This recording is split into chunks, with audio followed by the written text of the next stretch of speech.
Hello, my beautiful art friends. This is Emily, and welcome to my channel, or welcome back to my channel. In today's video, I am going to be doing the April flower of the month, which is my birthday month, and I'm going to be painting some daisies. It's one of my favorite flowers. I did a couple of practice ones, basically. I'm going to show you each style, just a smaller version. I have just like a half a sheet of paper for each one. So I'm going to do one in this style, and then I'm going to do one with like doing the background. So I have that one taped down so that it doesn't buckle.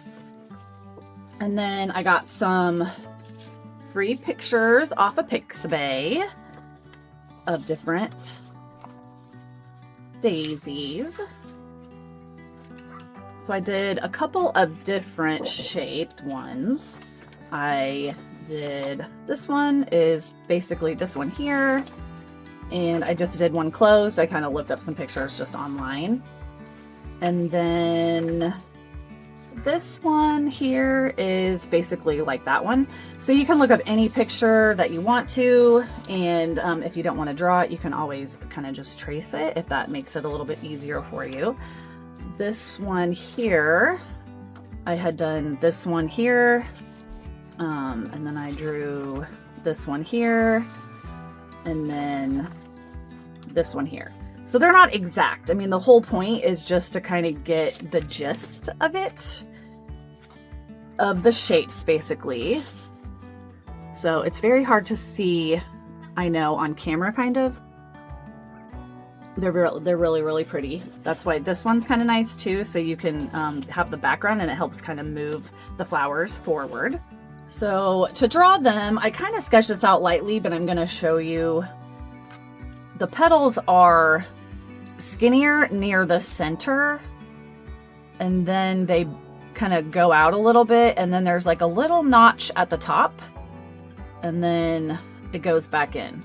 And then you just got to work your way around the flower, making them kind of irregular. They're not like uniform really. I would hold your pencil, let me zoom in, kind of loosely towards the back so that you don't have as much control. It really helps you to be a little bit looser. And there we go. Make some behind, just to kind of break it up, kind of make them all different sizes. Yeah. You can leave some gaps. I think you can pop one in back here. So they're just very irregular, so don't try to make them perfect. And you also don't have to draw it out first. Sometimes if it's flowers, I don't do all that often. I kind of like to give myself a little bit of a guide. You have to make sure that you go back in and really lighten up your pencil lines, especially with a daisy or any white flower, so that you don't really see your pencil lines. It's up to you. If you're going to outline it, then it doesn't really matter as much, but something to remember is once you put watercolor over pencil, you cannot erase it. So that's something to be mindful of. Like so. And then the center, I just kind of make like a little bit bumpy.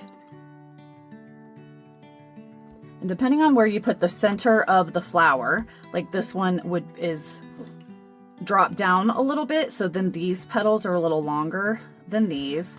This one here, try to show you, is dead center, so then all of them would basically be around the same length. We're going to start with this one here. Set that off to the side. I've already put masking fluid down. You want to use, it makes it easier. You don't have to use it, but masking fluid, it's kind of that shiny stuff that's on there. You want to put it on ahead of time, and you want it to dry completely before you start painting. I used Liquitex. This is a really good brand. I had Daniel Smith, but it got all kinds of crazy. You want to use either a brush, like an old brush that has, you can put kind of like a little bit of dish soap on it so that it doesn't ruin the brush.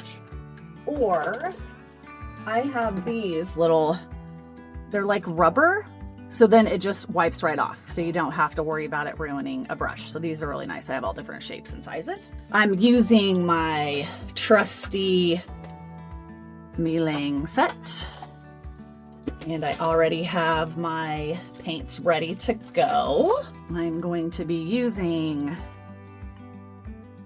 tree green, hooker's green. I'm gonna put a little bit of burnt sienna in the greens just to kind of change them up a little bit. And then I'm using yellow ochre, maybe a little bit of cadmium yellow as well. And then I'm gonna use purple. It's deep violet. And then I have Payne's gray. And then I have a paper towel off to the side. For my brushes, I have my Polina Bright #1, my Princeton round #3, and a Princeton round #6. Oh, and actually, because I'm doing the background on this, I'm gonna go ahead and bring in my trusty 16. So for this one, we're gonna put water down first. I did not draw the stem yet. I'm just gonna draw it in afterwards. I might kind of be a little bit lighter in this area where I'm gonna put the leaves and the stem. But you're gonna start out with some water on your brush, just straight up water. And you're gonna put that down first. Wherever you put water is telling the watercolor where you want it to go. And this is hot pressed paper. I usually use cold pressed paper, but I wanted to try something different today. They do behave a little bit differently. I feel like this paper is a little more thirsty, if you will. And then because I put that masking fluid on, I can go right up to those petals because they're protected.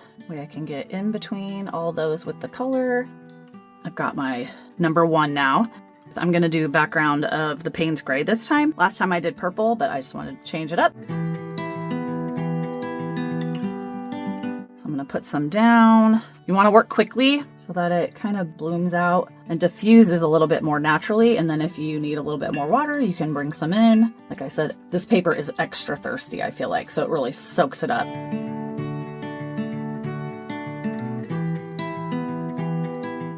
I already have my paint ready to go so that I'm not adding more water or anything to my actual paint. I'm just gonna go a little bit lighter here. And then I'm gonna add a little bit more, maybe around the corners, along the edges, just for some extra interest. And then if you want to, you can take a paper towel or a tissue and you kind of wad it up a little bit and you can kind of dab some off if you want to. It gives you a little bit more texture. That's up to you. I'm gonna take my #6. I'm gonna go ahead and get the center wet a little bit first. Being mindful of where the petals meet the center. And then first I'm gonna go in with a little bit of that cadmium yellow. And I'm just kind of touching the tip of my brush to the water. And then I'm gonna go in with a little bit of that yellow ochre to get a little bit of a different color in there, kind of dotting that around. I feel like that's a little bit heavy, so I just rinsed my brush off. And then I'm just gonna kind of pick some of that up a little bit there. Maybe go back in a little bit with some more of that cadmium yellow, like so. And then I can go back into it a little bit later to add a little bit more detail. Okay, I'm gonna be right back. I'm gonna dry this first. Okay, this is completely dry. You wanna make sure it's dry because we're gonna rub this off. And then that way, when we go to paint the petals, it doesn't run into the background. In this painting, I used Payne's gray to create the petals, so to differentiate between them. This time, just to show you, you could use any color you want. This time I'm gonna use that purple color, and I have it very, very watered down. It's a wash. And I always test on a piece of paper. So you want it to be way more water than paint for a wash. So I like to have 2 brushes ready I'm gonna use my 6 with some water on it, and I may go back and forth. And then my 3 is what I'm gonna put the paint down with after I rub this off. And you just kind of, if you remember like rubber cement when you were a kid, it's kind of the same idea. You just kind of rub it off in one direction, or 2 if you have to. You can use an eraser as well. Finger works perfectly fine. And get rid of all those little rubber bits. Like so. Double check, make sure you don't have any extra ones. There we go. So then it left our flower nice and white. And then I can just barely make out my lines that I had on there. So I'm gonna load up with a little bit of that wash of purple. And then I'm gonna start down here near the center. And then maybe swipe along one side and then a little bit at the top. And then I'm gonna go in with some clean water, just a little bit of a damp brush to kind of diffuse that so that it's not so dark. It got a little darker than I want. So I'm gonna take a little bit more clean water and just kind of swipe at it to remove some of it. Sometimes it's good to kind of tap your brush to get any like extra. And then I'll go back in and just put a few little lines. And I'm gonna work my way around. I'm actually gonna add a little bit more water to this wash because you're just looking for a hint of color. I think that might have been a little bit too much. So I'm gonna just dab off my brush a little bit, and then I'll skip the next one and kind of go into this one. And then I'm gonna go in with a little bit of that water. Like I said, this paper is I feel like it's a little bit harder to work with maybe than the hot pressed, but I like to challenge myself. And then I can go in after it dries, which will happen by the time I get back around, and add a few more little details. Some extra lines if I want to. So I just kind of work my way around the entire flower. Now that I've covered up my lines a little bit, it's kind of hard to see where I'm at. Sometimes it is nice to put your painting, depending on how much water you're going to be using, at a bit of an angle. Again, I feel like it's a little heavy. You can also just take a paper towel and kind of dab some off. I think I'm going to get it wet first. I'm trying to remember how I did it the first time. I could never do the same thing twice.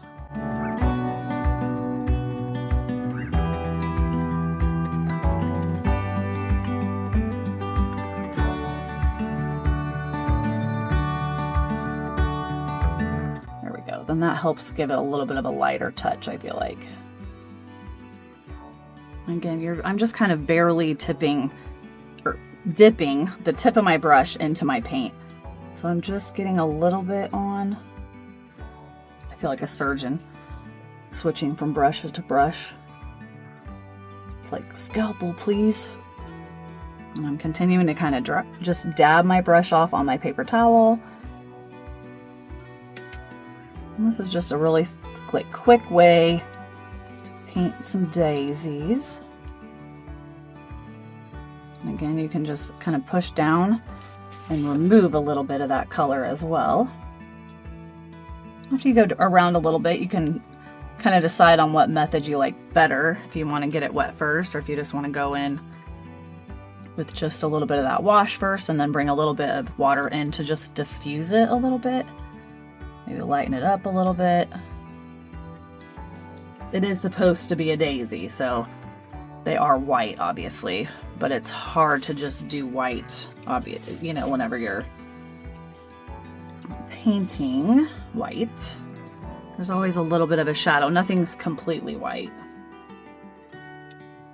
And maybe you like the Payne's gray for the background more than you like the purple. I just, you know, I like to change it up a bit. You also don't have to switch brushes. I like to do that so that if I'm going to be diffusing something, then I'm not wasting as much paint because I'm not rinsing it out constantly. So using 2 brushes just kind of helps you not use up as much paint. But if you find it easier to do it that way, then by all means, there's no one way to attack a watercolor painting. Sometimes I start out a little heavy-handed And then I kind of get them lightened up a little bit as I go. I'm getting into a little bit of a groove. And that's okay. I don't paint daisies all the time. I've been practicing and learning how to paint a new flower. And that's the fun of it. To continue learning and growing and pushing ourselves to learn new things. You can overwork the paper, so you don't want to go back and forth too many times with the scrubbing, like so. And then we can go back in with a tiny bit more concentrated, and I mean a tiny bit, to add in, and I'm dabbing my brush because I don't want a ton of paint. You can add in a few little striation lines, directional lines, if you will. Remember, watercolors layers. And just kind of flick my wrist, just lightly putting my brush down on the surface. Some of the back petals I'll make a little bit darker because they would be in shadow. Kind of dab a little bit more around that center, where they would be a little bit more in shadow right there. There we go. And then we can go back into the center. I'm gonna mix a tiny bit of that burnt sienna with a little bit of my yellow ochre, dabbing off just a little bit, and then I'm gonna go in and put some little dots around for the center.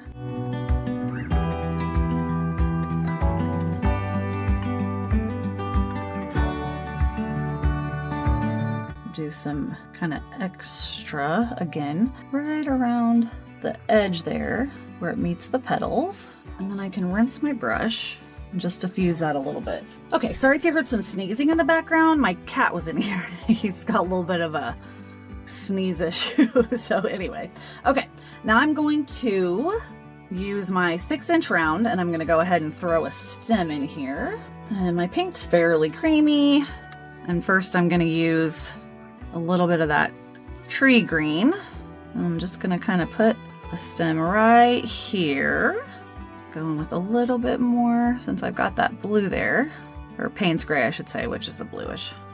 And then I'm going to go in with a little bit, I'm going to mix a little bit of that burnt sienna with a little bit of that hooker's green. It knocks back the green a little bit so it doesn't seem so kind of like not a real green. If you put a little bit of red with it, it makes it look a little bit more natural. I'm kind of trying to just go down one side. This brush might be a little too big for that. Switch to my smaller one. I'm just kind of trying to go down one side like a little bit of a shadow. And then the leaves are kind of a little jaggedy. And these are, I'm not trying to make these perfect. It's kind of like an abstract-y type of thing. I'm going to start with that tree green again. And then kind of swoop up little waves, I guess.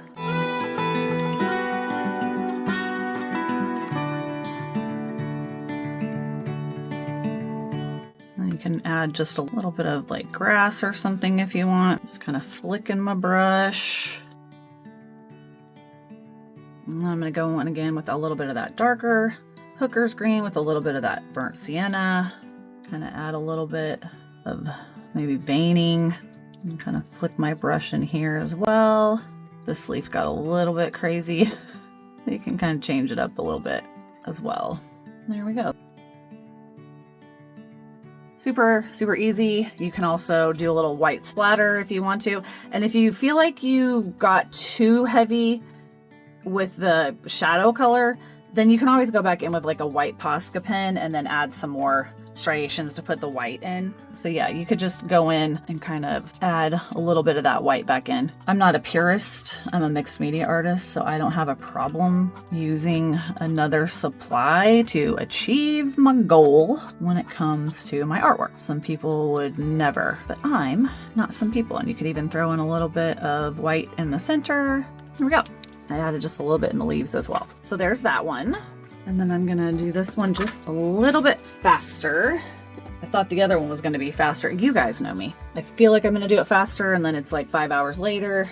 I'm gonna switch to my 1 Polina Bright. It holds a little bit more water because I'm gonna do these, like I said, a little bit faster. And this time I'm gonna go ahead and use the Payne's Gray for the shadow again as well. So I'm gonna do one swipe, dab off a little bit of that water. I'm just gonna use the same brush. And then I still have a little bit on my brush, so I can just use what's on there. Just kind of go around the edges a little bit, bring in a little bit of water, maybe wipe a little bit of that out. Big swipe of water, dab off the water a little bit, grab a little bit of that wash of Payne's gray. Again, sometimes it just takes a minute as well to adjust the paint to your desired darkness. Anybody else have an April birthday? If so, happy birthday. Mine's at the end of the month. As I've gotten older, I don't really celebrate my birthday like I did when I was younger. I think that might be a thing that a lot of people do. Again, I'm just kind of dabbing the very tip of my brush into my paint. I'm not loading it up like I normally do because I just want kind of a whisper of paint. I'm always just wiping my brush off on a paper towel off to the side just to get any kind of excess paint off. Again, if you feel like you get a little bit much, you can just kind of dab it off with a paper towel.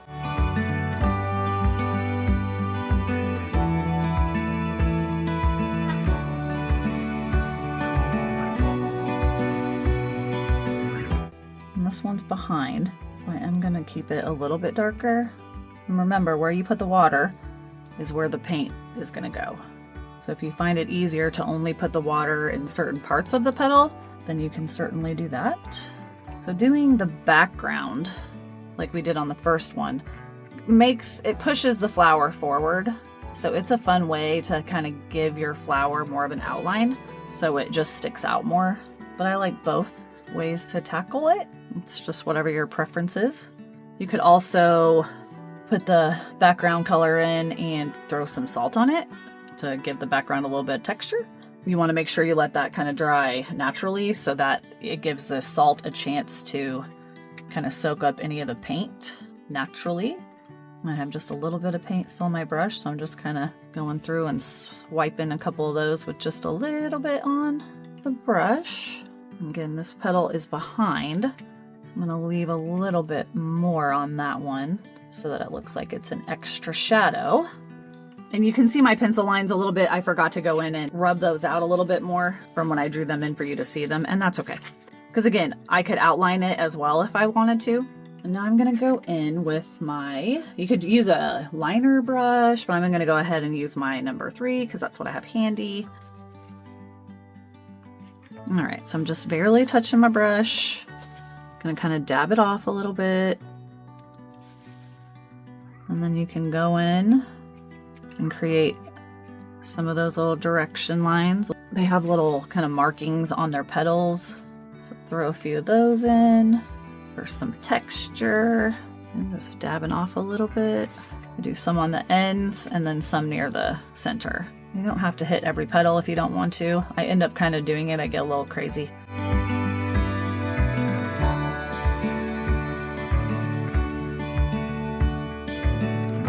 And there we go.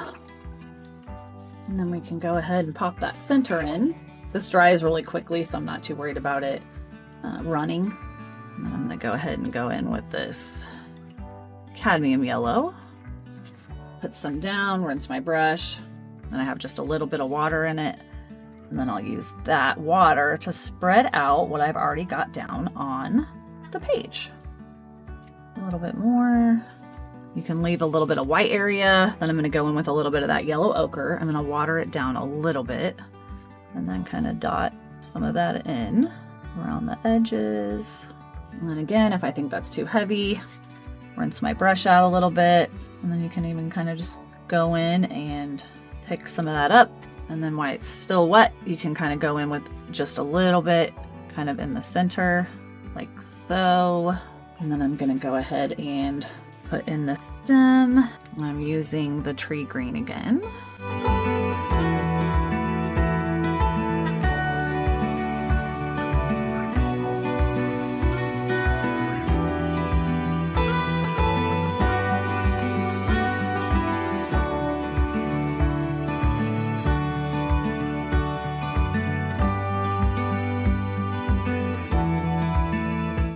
And then I'm going to go in with a little bit of a mixture, actually this time, of the 2 greens with just a baby whisper of that burnt sienna. And the stem would be a little darker right there underneath the flower. And then just put a little bit of kind of a shadow on one side. And then you can add a few within the leaves. And then you can take a brush with the wash of the Payne's gray. And then you can just put in a little bit of splatter kind of protect the flower maybe. The bigger the brush, the bigger the splatter. There we go. That one's just super simple. You could make cards out of these if you wanted. There we go. There's that one. And then there's that one. I hope you enjoyed this video. If you did, then I appreciate a thumbs up and a follow if you're not following me already. And I will be back in 2 weeks probably, unless I have time to create a video in between. So I can do one next week possibly. I'm not sure though. So definitely 2 weeks. So I have 2 for April. And again, I appreciate you so much being here, and I will see you soon. Bye-bye.